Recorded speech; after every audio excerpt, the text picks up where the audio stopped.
Hey Arrows, welcome to the February edition of Dr. D's Pizza Party, a monthly video series where I interview different people in the Watertown School District so you can get to know them a little better.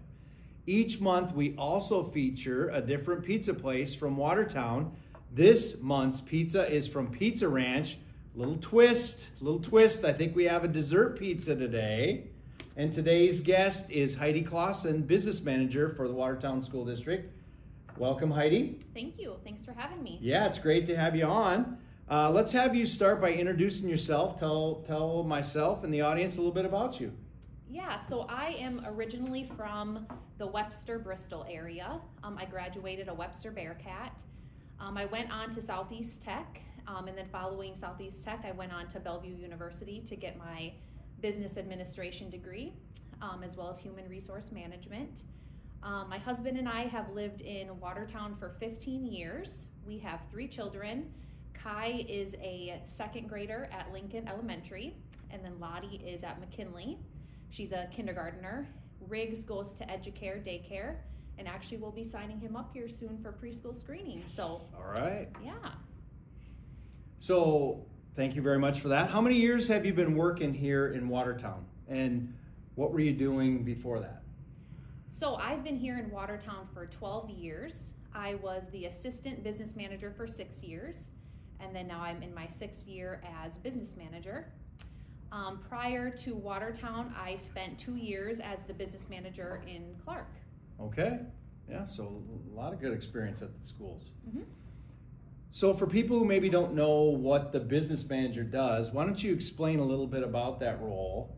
And then tell us how it impacts students in the Watertown School District. Yeah, I would explain the business office in my role really as the behind the scenes of the school district. We really make sure that the business operation, all things operational, are really moving and flowing. We do all the fun things, the accounting, the audits. We make sure that we're in compliance with state and federal funds. Anything exciting that you can think of, we're probably doing it. Okay. Oh, and how it impacts students. Yeah. I would say there's a large impact just because we're making sure things are operating. So our office also oversees the meals, transportation, all of those different things for operations. So that has a direct impact on students. And one of the unique things in South Dakota is that the technical colleges are under the local school board. So maybe just add a little bit about that part of it, how our business office actually oversees the business operations for Lake Area Technical College. Mm-hmm. Yep, so Lake Area Tech falls under the district. So they're part of our audit.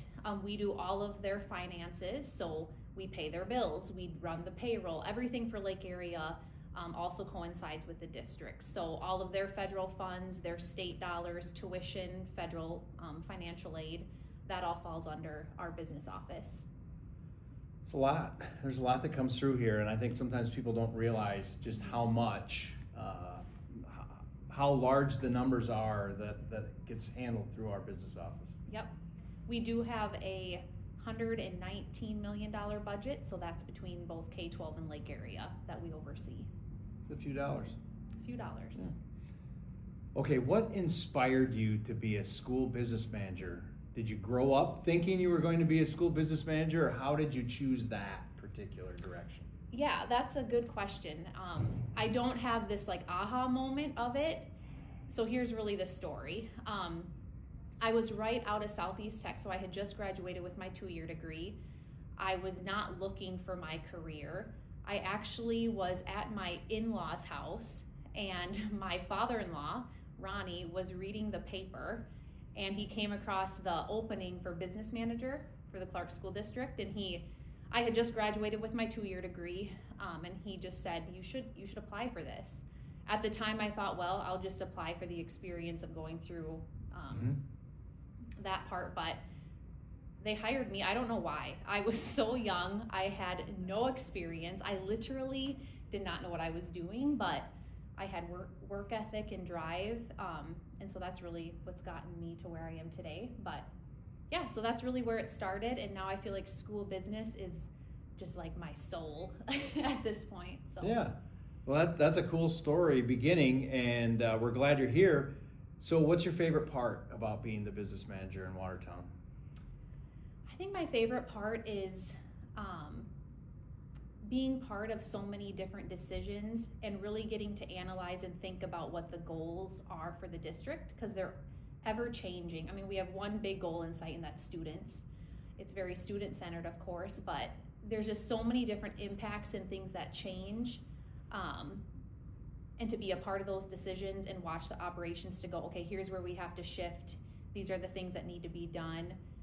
There's just so much to it, and I think that's the exciting part of it. Yeah, I could see that. I'm going to shift gears a little bit on you. You mentioned your 3 children and your family life and the $119 million budget that we run here in the Watertown School District. How do you fit it all in? Yeah, sometimes I don't think I do. It's really a balance between all the things. I try to really prioritize the time that I'm in the office versus when I'm at home with the family. And you really have to be careful about that and strategic about how you spend your time. But believe it or not, I really have a lot of time management skills. So I try to just make sure that we're trying to manage it all and do our best. Do you find time for other hobbies? And if you do, what would that be? Well, outside of my kids' extracurricular activities, which take up, I guess that's my hobby at this point, is being part of everything they do. But I do really prioritize my health and fitness. So I would say my hobby is really exercise and working out and taking time for that. Good stress relief. Mm-hmm. Yeah, that's good. One thing that those of us who work with you and know you, tell us one thing that we wouldn't know about you. It's a great question. Let's see. I love the color green.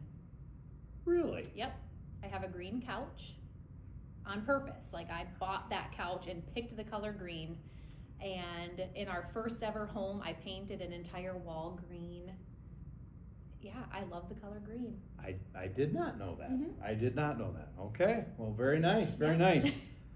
nice. We're gonna veer from some of the more personal questions here, and I take the opportunity, since we have the business manager in the Watertown School District on the show today, but let's talk a little bit more about school funding. And people might notice in the background our slide on the state funding formula. But can you explain to the audience a little bit about how the school funding formula works in South Dakota? Mm-hmm. So essentially, the school funding formula is taking our total enrollment, so all the students that are enrolled in Watertown, and essentially multiplying it by a per student allocation. So it's really a number multiplied by how many students we have. That tells us our total need. So the total need that the Watertown School District would receive. From that need amount, then you minus off local property taxes, makes up a portion of that funding formula, and what remains is then the state aid accountability for that. And when I think about, like with local property taxes, I think it's important to know that we don't set those Correct. levies. Yep, that's an important part. Legislatively, every year, those levies are set. So we do not have control over setting the general fund levy. Right, I think that's sometimes a misnomer from maybe older funding formulas or how schools used to set their budget. Mm-hmm. But for the audience anyway, that's how that works in South Dakota, is it's actually set by the state legislature. Right. Somewhat timely, so we're sitting here trying to figure out our budget for 26-27, and at the governor's budget address, he announced a recommendation for 0% increase to South Dakota K-12 schools. What impact does that have? It has a significant impact because, as everybody knows, everything goes up. Insurance goes up, utilities goes up. We can't control those things. So all of our costs just for the regular operating budget, all of those things increase. And so with 0%, we still have to maintain, we have to keep the lights on. So we're still maintaining our buildings, paying our utilities, managing our insurance, while we receive no increase to funding. And I know I've spent some time in Pierre. We're lobbying for more funding, but obviously they have a finite amount of money in the state too. So I guess stay tuned as to how the legislature plays out. Yep.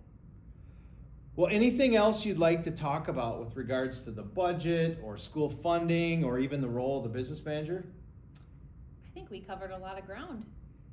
Thanks to whoever listened. Yeah, that's great. Well, thanks again, Heidi, for appearing today on Dr. D's Pizza Party. As we sign off, we're going to take a bite of this fine Dessert pizza from Pizza Ranch. Yes. All right.